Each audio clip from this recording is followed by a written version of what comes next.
चर्चाएं और कुछ बातें दिल की। कभी भी आपने नोटिस किया होगा कि हम औरतें या हम लेडीज़ या हम लड़कियां दूसरी ही लड़कियों को बहुत ही गिराने पे तुली रहती हैं। मतलब हम चाहते ही नहीं है कि देश का विकास हो। देश का विकास तो छोड़िए, हम घर का विकास भी नहीं चाहते हैं। मैंने काफ़ी हद तक ये चीज़ें नोटिस की हैं कि जो घर की लेडीज़ होती हैं ना, वही नहीं चाहते हैं कि जो उनकी लड़कियां हैं वो इंडिपेंडेंट हों या फिर एम्पावर्ड हों। वो एक तरीके से सिर्फ पैसे, अगर आप सिर्फ एक इनकम कमा रही हैं तो उसके लिए तो सब एग्री कर जाते हैं कि ठीक है, आप पढ़िए, कमाइए, नौकरी कीजिए।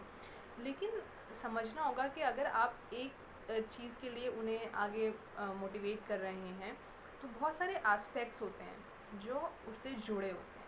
अगर एक लड़की फाइनेंशियली इंडिपेंडेंट बनती है तो उसकी कुछ थिंकिंग भी होती है, उसके कुछ ओपिनियंस भी होते हैं, उसकी सेल्फ रिस्पेक्ट भी होती है, और कुछ उनके भी अपने लाइकिंग डिसलाइकिंग हो सकती हैं। वो स्ट्रेट फॉरवर्ड भी हो सकती हैं। स्पेशली जो स्ट्रेट फॉरवर्ड लड़कियां होती हैं, अगर उन्हें कोई चीज़ पसंद नहीं आ रही तो वो ना कर रही हैं, कुछ चीज़ नहीं पहननी है। For example, if you don't like wearing sari और तुम इतनी कंफर्टेबल नहीं हो, तुम किचन के काम में कंफर्टेबल नहीं हो, या फिर तुम कुछ ऐसी चीज़ें हैं, डिमांड है जिसको एग्री नहीं करना चाहती, तब लोगों की प्रॉब्लम स्टार्ट होने लगती हैं कि आप कैसे मना कर सकती हैं। और फिर हमें दिखाया जाता है कि देखा, उसकी लड़की इतनी अच्छी है, उसकी बहू इतनी अच्छी है, क्यों? वो अच्छाई कैसे दिखाई जाती है? या तो वो पैर छूती है, या वो टाइम से उठती है, पूजा करती है, काम करती है सारे, सिर्फ इसीलिए वो अच्छी है।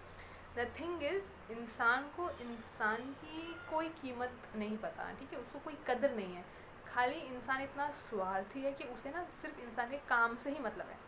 जब तक आप किसी के काम आ रहे हो, उनके काम कर रहे हो, तब तक ही आप अच्छे हो। और जब आप उनके काम आने बंद हो जाते हो तो लोगों को आप बुरे लगने लगते हो, चाहे वो कोई भी हो। लोग इतने डोमिनेटिंग हो चुके हैं कि वो दूसरे को अपने से नीचे ही रखना चाहते हैं। स्पेशली ये वो नाकामयाब लोग होते हैं जो ज़िंदगी में कुछ उन्होंने हासिल नहीं